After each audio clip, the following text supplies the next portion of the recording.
Welcome. Today we're going to share a story, one that starts with a lot of joy, a lot of expectation, but then it takes this really unsettling turn.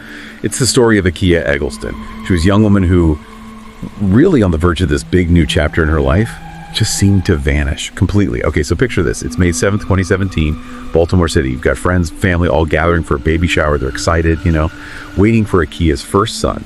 She's 22, already a mom to a little girl, and she's 8 months pregnant, just full of excitement. And this wasn't just any party. She paid for the venue herself, even picked out a new dress. It was supposed to be, perfect. But then she didn't show up to her own baby shower. And this wasn't like her just flaking on an event. Akia's pregnancy, it was high risk. She needed bed rest, couldn't really move around much. So when her loved ones couldn't find her, they knew instantly something was deeply wrong. Their worry just ramped up, and what they found next, it just deepened the whole mystery, sent a real chill down their spines. Her friends and family, they were sick with worry, obviously, rushed over to her apartment in Cherry Hill. It was a place she shared with another single mom. And what they saw there, it was just completely baffling. The apartment was almost entirely gutted, like empty, everything gone, except for maybe a few random bits of furniture left behind. It was like someone had just cleared the whole place out systematically. What does that kind of scene, an empty apartment like that, suggest when someone's missing? Well, from an investigator's point of view, seeing an apartment cleared out so fast, especially when the family doesn't know anything about a move, that's a big signal. It often suggests it wasn't just a voluntary disappearance. It points towards maybe a very secret plan by the missing person, or, and this is more worrying, that someone else was involved, trying to, erase her presence. That quick, total clearing, it's a major red flag. And seeing some furniture in a dumpster outside just confirms that a rapid, undocumented move was happening. Exactly. And the family, knowing nothing, that makes it even stranger, right? They confirmed the last time any of them actually spoke to her was May 3rd. That's 4 days before the shower. They kept saying, Gayaki was devoted to her daughter, so close to her family. She would never just leave her little girl. So for them, this wasn't just her moving out unannounced. Something was very, very wrong. And inside the apartment, there were a couple other unsettling things. Things that seemed to back up that darker feeling. For instance, there was this unexplained hole in the wall. A sign of a struggle, maybe. It's hard to say, we just don't know. But here's where it gets really, really weird. Her bed was still there. Okay. But her dresser, gone. Think about that for a second. She's 8 months pregnant, high-risk pregnancy, supposed to be on bed rest, barely able to move around. How on earth could she move heavy furniture like a dresser by herself? Her roommate swore she didn't help. So who did? Who was involved in clearing out that apartment? And what does that mean for Akia? That's the absolute core question, isn't it? A woman that far along, on bed rest, she's just not moving furniture alone. Impossible. And the dresser specifically being gone, is it just part of the general clear out? Or was something specific about the dresser? It makes you wonder. It immediately shifts your thinking from, okay, maybe she left, to someone else had to be involved. It forces you to ask who was helping her, or maybe who wasn't helping her but was involved somehow. That gap between her physical state and the apartment being emptied, that's a huge focus. So naturally, with a missing pregnant woman, thoughts turn to the father of the unborn child. But that was complicated too. Akia hadn't actually told her family who he was for years. They didn't even know his name, just adding to their pain. It wasn't until quite a bit later that her stepfather, Sean, and he's really been the public face of the family's search all these years. Incredibly strong, he found out who it was. A man named Andre Robinson. And here's a really strange twist. Robinson turned out to be one of Sean's own childhood friends.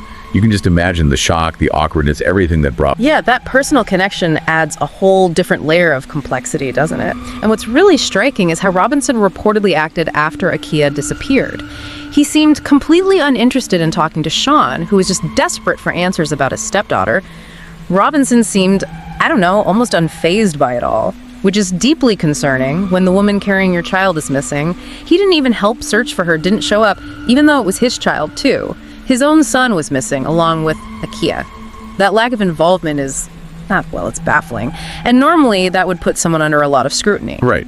You'd think with all that level of suspicious behavior, he'd be the prime suspect. Definitely. And police did talk to him. He was one of the very first people they questioned. But whatever he said in those interviews, it must have been really convincing.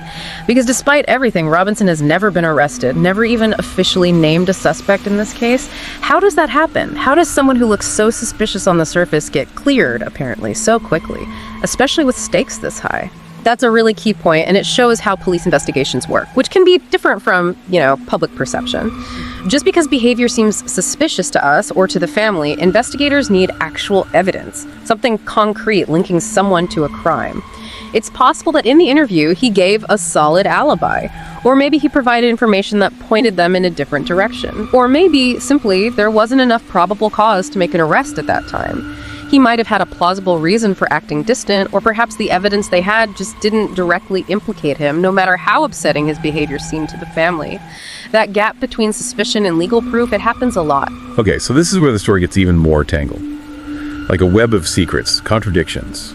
Just adding more layers to this whole thing. Text messages. They came out later, I think, in a 2019 interview. And they painted a totally different picture of what Akia was planning right before she disappeared. Completely contradicted what her family thought.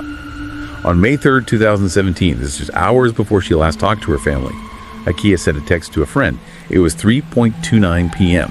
She said she was planning to move in with the father of her unborn child, presumably Andre Robinson. She even said she'd gotten the keys to their new house that very day. And the move-in date was set, May 10th. But this is all a secret. Akia also told her friend she'd actually been living with Robinson secretly for a while already. Kept it quiet because, this is her quote, she didn't need anyone in her business. That really highlights a common issue in these cases, doesn't it? The difference between what a family knows intimately about someone and the hidden parts of their private life. What looks like a contradiction often just reveals these layers of secrecy, makes those first stages of an investigation really tricky. And that last line in her text message, if he decides to leave, I still get the house. Wow, that's quite telling. It suggests she was being pretty pragmatic, almost cautious, even while making this huge life change. For anyone trying to understand her mindset, it shows Akia, even 8 months pregnant and moving in, was maybe already bracing for things not being stable. That adds a real layer of emotional complexity. So the family didn't know. But yes, she was planning to move. And this secret plan, it seemed to be backed up by other evidence too. Police found CCTV footage. It showed Akia at a bank. And the bank records confirmed it. She withdrew $500. Cash. Okay, but see, this just flips the question, makes it even more chilling somehow. If Akia was just moving in with Robinson following this plan, then where did she go? She's obviously not with him now. Their son was never born, or at least never surfaced. If it was all planned, what went wrong between May 3rd and May 10th? Or right after? The whole narrative just falls apart right there. Yeah. You might wonder, okay, could she have just decided to leave it all? Leave the baby's father, her family, even her little daughter? It's a painful thought. But if that's what happened, surely someone somewhere would have seen her by now. Especially today with cameras everywhere, social media. It's so hard for anyone, let alone a woman 8 months pregnant, to just vanish without a single trace. And remember, she was 8 months pregnant. Only a few weeks left. She even had a C-section scheduled. Because of the high-risk pregnancy, that was the only safe way for her to deliver her son. She missed that appointment, a critical appointment. Alerts went out to hospitals everywhere, not just Baltimore. But nobody fitting her description ever showed up. Not once. Exactly. And on top of that, Akia was apparently very active on social media, used it all the time. For someone like that, with a clear digital footprint, to suddenly stop all activity, it's highly unusual. All her online accounts just went silent. Cold. It really is like she vanished into thin air, leaving absolutely no digital trail. It makes you ask, how does someone so visible, so connected in our modern world, just disappear like that, without a single confirmed sighting, no online pings, nothing? It's profoundly disturbing. Then, about 6 months after she disappeared, her family, still searching, still desperate, held a candlelight vigil. They held her right outside her old apartment building in Cherry Hill. And that's when they found something else, another piece of this puzzle. And this piece, it throws a huge wrench into any idea that she just left willingly. They found her debit card right there outside the apartment 6 months later. Now, $500, the cash she withdrew. That's not enough to start a new life, right? Especially with a baby literally weeks away. And yet, the card she'd need to access any other funds or even just function day to day. She didn't even have it on her. It was left behind. How it wasn't found for so long, not by police initially, not by the family who must have been around there.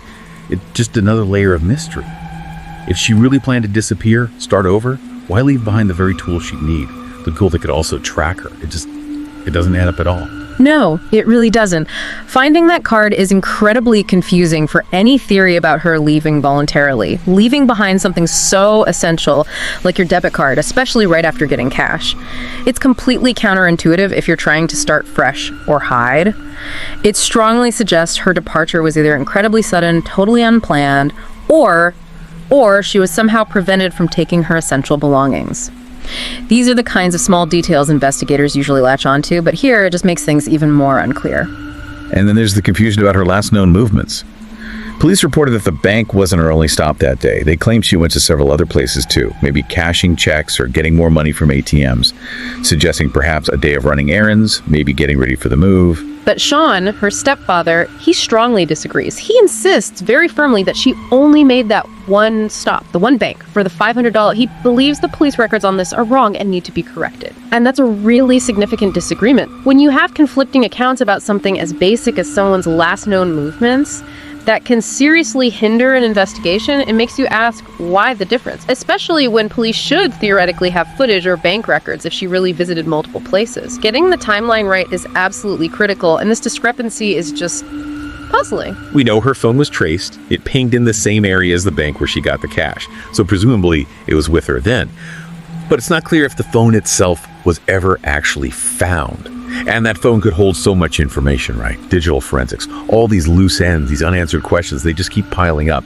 Makes it almost impossible to piece together what really happened to Akia in those final hours before she disappeared. So here we are, years later, and investigators have basically hit a dead end. They've interviewed over 100 people, but still, no formal suspects have ever been named. They've done searches, extensive ones, on land around Baltimore, in the water nearby. But there's been no sign of Akia or her son. It's just heartbreaking for her family living with that uncertainty. And while sometimes, in cases like this, you might think, okay, maybe the person did just leave. Both the Baltimore police and the FBI are convinced foul play was involved here. They don't believe she left on her own. And they're still actively asking the public for help. There's a $25,000 reward out there for any information that can finally crack this case. Solve it. Bring some kind of answer. The story of Akia Eggleston, it's just so perplexing, isn't it? You have this young mother, so full of hope, literally weeks away from having her son, and she vanishes right before her baby shower. The empty apartment, the secret plans to move, the father who seems so unconcerned, finding that debit card months later, the arguments about where she even was on her last day, it all weaves together into this really chilling story with absolutely no clear answers, just nothing solid. It's a stark reminder, I think, of how fast life can change, and how some questions, even after all this time, just remain hanging there, hauntingly unanswered, leaving this huge hole for the people left behind. The mystery of what happened to Akia really shows how tough these investigations can be, especially when the clues seem to point in opposite directions. It leaves everyone, family and investigators alike, kind of stuck in this awful limbo. What do you think happened to Akia and her unborn son? It's a question that still hangs heavy over Baltimore. If this story resonated with you, if it captivated you, please do hit like, share it, and subscribe to our channel, Horror Docs. We share more unsettling, unexplained true stories like this one. Thank you so much for listening, and we'll be back soon with another story from the unknown.